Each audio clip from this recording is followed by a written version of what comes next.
E aí, pessoal, tudo bem? Espero que todos estejam bem. Hoje a gente segue a nossa aula de filosofia, né? Iremos abordar alguns temas aqui referentes à filosofia medieval e a transição ali do pensamento medieval para o pensamento moderno. A gente vai falar um pouquinho da escolástica, vamos falar dos patristas, né?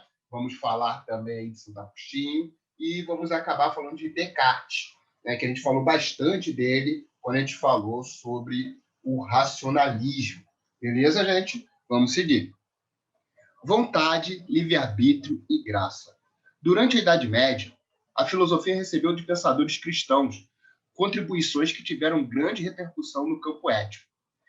Basicamente, com o retorno dos textos gregos, né, após ali a aparição das primeiras universidades na Idade Média, né, lembrando que esses textos gregos, eles estavam, né, os originais ali de Platão, de Aristóteles, eles estavam sob o domínio dos árabes, e foi graças a essa conservação dos árabes que eles conseguiram que esses textos chegaram novamente na Europa. Beleza? Então, esses textos originais de Platão, de Aristóteles, vão influenciar a filosofia medieval. Platão vai influenciar ali Santo Agostinho, né, ali na reminiscência, e Aristóteles, Tomás de Aquino. Né, os dois grandes filósofos da Idade Média, eles vão influenciar ali os patristas e a escolástica. Beleza? Vamos seguir, então. Esse processo começou com os primeiros padres da igreja, por isso o período inicial do Novo Testamento foi chamado de patrística.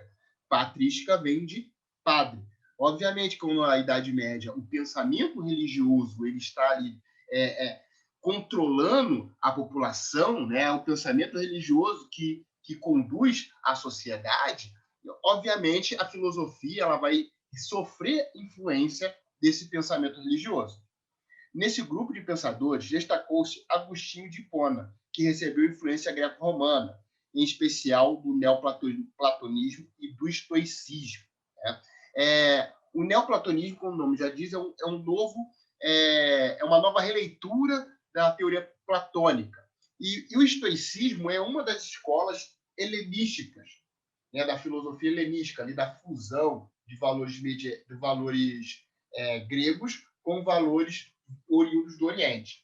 Santo Agostinho também ele vai durante o período ele também vai receber ali influência, né, do maniqueísmo, que basicamente fala que o mundo existem duas forças opostas, o bem e o mal, e essas forças opostas elas exercem uma grande influência na humanidade. Beleza? Vamos lá. Para Agostinho, a razão pode conhecer o bem e a vontade pode rejeitá-lo, uma vez que a vontade é uma faculdade diferente da razão, com a sua autonomia própria, mesmo que vinculada à razão. Bem, aqui a gente começa a falar desse primeiro tópico ali da aula, né? Razão. Para Agostinho, a razão pode conhecer o bem e a vontade pode rejeitá-lo, uma vez que a vontade é uma faculdade diferente da razão, com autonomia própria, mesmo que vinculada à razão. Ou seja, mesmo que racionalmente eu conheça o bem, a minha vontade pode partir do desejo ali de deixar esse bem de lado.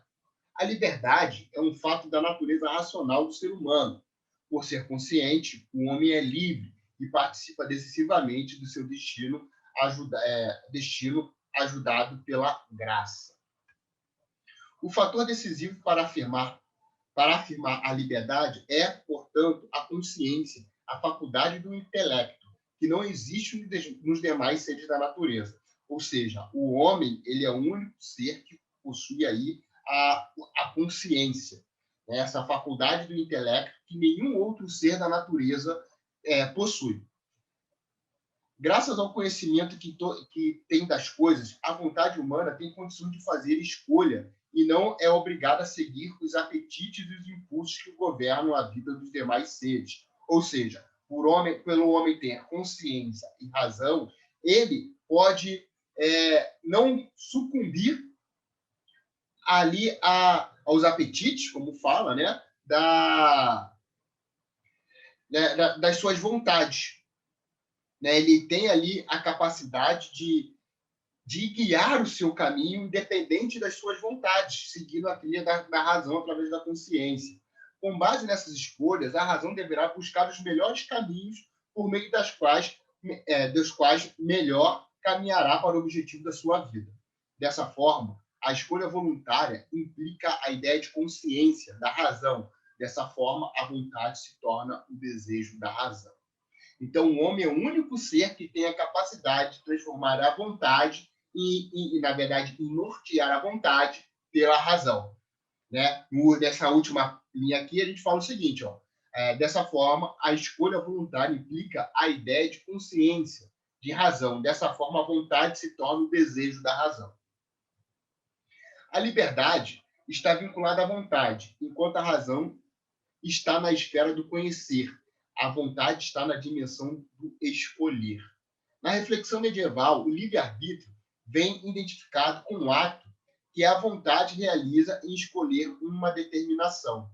O livre-arbítrio, lá, obviamente, que o livre-arbítrio do cristianismo, né, vai estar presente na filosofia patrística, obviamente, porque são padres trabalhando ali a filosofia. Então, a questão do livre-arbítrio bíblico, né, do livre-arbítrio do cristianismo, vai estar sendo questionada, vai estar sendo ratificada, vai estar sendo problematizada dentro desse campo filosófico.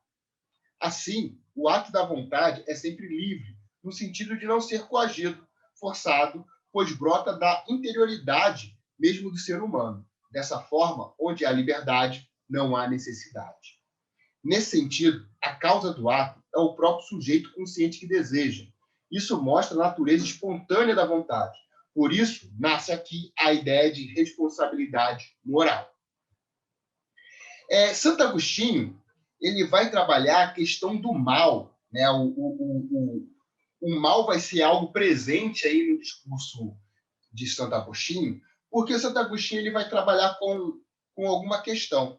Ele vai ter o seguinte pensamento, né? Deus, ele é a bondade, Deus é tudo, Deus criou, né, o homem à sua imagem e semelhança. Alguém tão bom, né, alguém tão puro quanto Deus, jamais poderia criar algo ruim. Então, de onde vem o mal? Né? Se Santo Agostinho não acredita aí nessa questão do bem e do mal. Aqui ele está abandonando o maniqueísmo que ele sofreu influência lá no início da sua jornada filosófica. Então, aqui ele já não está mais com essa ideia de duas forças que vão reger o mundo, o bem e o mal. Ele fala assim, não, Deus é o bem, é o bom. E Deus não seria capaz de criar coisas ruins. Então, de onde vem o mal? Ele vai começar a questionar e a trabalhar esse sentido. A questão do mal em Santo Agostinho recebe 3 diferentes abordagens. A primeira, sobre o ponto da metafísica, ou seja, para além da física. Não existe mal no cosmos. Não existe uma entidade má no mundo. O que existe são seres de diferentes graus em relação a Deus. Uns maiores, outros menores e outros até ínfimos. Né? Ou seja, dependendo da afinidade com Deus, a pessoa pode trilhar esse caminho ou não. Né? Sob o ponto de vista moral, o mal é o pecado. E o pecado tem relação direta com a vontade corrompida, a má vontade. Naturalmente, ou originalmente, a vontade tenderia para o bem supremo, que é Deus. Contudo, dada a existência de muitos bens criados e finitos, a vontade se desvia da sua direção e se subverte, preferindo bens finitos inferiores aos bens supremos. Lembra lá que a gente falou que o homem ele tem a capacidade de não ceder aos apetites das suas vontades, utilizando a razão. Mas nem sempre isso é possível. Né? Aqui a questão, ele fala que o pecado é essa corrupção pela vontade, pelos desejos que são finitos e inferiores aos bens supremos, que seria Deus, as obras criadas por Deus. Então, o mal seria o pecado. E a outra questão da abordagem sobre o mal é do ponto de vista físico. A maioria dos nossos males, como doenças, sofrimentos, tormentos físicos e espirituais, e a própria morte são consequências do mal moral, não né, são decorrências do pecado. Então, as moléstias, né, as enfermidades, elas, segundo o pensamento de Santo Agostinho, ela está relacionada ali com a questão moral. Lembrando, né, a moralidade é um conjunto de normas, de regras, né, que uma comunidade, aqui, por exemplo, os cristãos seguem. Então, assim, é a moralidade cristã, né, que está ali dentro da Bíblia, por exemplo. Os 10 mandamentos são preceitos que todo cristão deve seguir, porque está na Bíblia. Então, a moralidade é um conjunto de normas e regras que regem determinado grupo. É diferente de ética. Aqui na filosofia, a gente trabalha a diferença de ética e moral. A ética, ela é um ramo da filosofia que estuda a moral. Então, são coisas diferentes. Existe a moralidade e a ética vai estudar a moral. Beleza, gente? Vamos lá. Agora a gente sai um pouquinho aí do pensamento de Santo Agostinho e a gente entra no pensamento de São Tomás de Aquino e fala aí da beatitude. Tomás de Aquino, ele vai ser influenciado aí pelas teorias platônicas e ele vai fundar a chamada escolástica, uma escola filosófica aí da Idade Média. Tomás de Aquino afirmava que, através do pecado, não teríamos razão, condições de nos sentir plenamente realizados em nossas vidas terrenas. Um dos grandes empecilhos para isso seria a certeza da nossa finitude, a qual limitaria nossas alegrias e instantes provisórios e passageiros. Então, a partir do momento que o homem tem a ideia da sua finitude, da sua curta existência na Terra, ele acaba ali, segundo o pensamento de Tomás de Aquino, né? Ele estaria ali limitado às suas alegrias provisórias e passageiras. Né? Então, o homem ele sucumbiria a essa coisa efêmera. Essa inquietação só poderia ser superada por meio da beatitude. O que é a beatitude? É a felicidade, a tranquilidade, é ser sereno, e tudo isso em contemplação de Deus. Ó, beatitude, felicidade, tranquilidade, serena e eterna decorrente da contemplação de Deus. Aquilo afirma que, se para atingir a beatitude seria necessário levar uma vida ordenada por um amplo conjunto de virtudes, as quais somente a iluminação de vida poderia proporcionar. Então ele fala, para você chegar lá a conseguir a beatitude, você tem que trilhar um caminho virtuoso. E esse caminho virtuoso é iluminado por Deus, né? Uma iluminação divina. Ou seja, você tem que seguir os preceitos religiosos do cristianismo para você atingir a beatitude. Né? E aí, dessa forma, você está ali em contemplação com Deus. Agora a gente vai dar um salto, né? A gente vai falar aqui, a gente vai citar Maquiavel, e a gente não vai trabalhar Maquiavel, porque Maquiavel a gente fala mais à frente quando a gente estiver falando de filosofia política. Mas aqui a gente vai falar um pouquinho de Maquiavel, assim, só citar mesmo, e depois a gente vai entrar em René Descartes, né? Aí num dos prepulsores ali do racionalismo. Vamos falar da moral provisória. Né? Durante a Antiguidade e a Idade Média, não houve, da parte dos filósofos, a preocupação de distinguir moral pública, exercida no âmbito da política, e a moral privada, exercida por meio das ações escolhidas individuais. Julgava-se que ambas deveriam caminhar juntas. O primeiro pensador que temos notícia de estabelecer a distinção foi Nicolau Maquiavel. Nicolau Maquiavel ele viveu ali no território que hoje a gente chama de Itália, né? Mas era no período da Renascença. O Estado-nação, né? Não existia ali a Itália ainda. Eram vários principados independentes e Maquiavel vivia naquele momento ali de grandes conflitos, batalhas, né? De senhores, enfim. E Maquiavel ele é o cara que inaugura a chamada ciência política.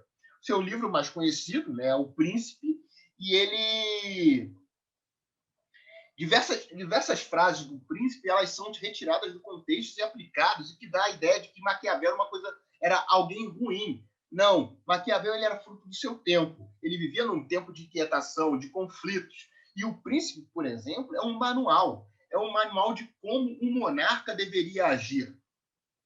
né? Aí a gente tem aí o termo maquiavélico, né, como uma pessoa ruim e tal, mas é um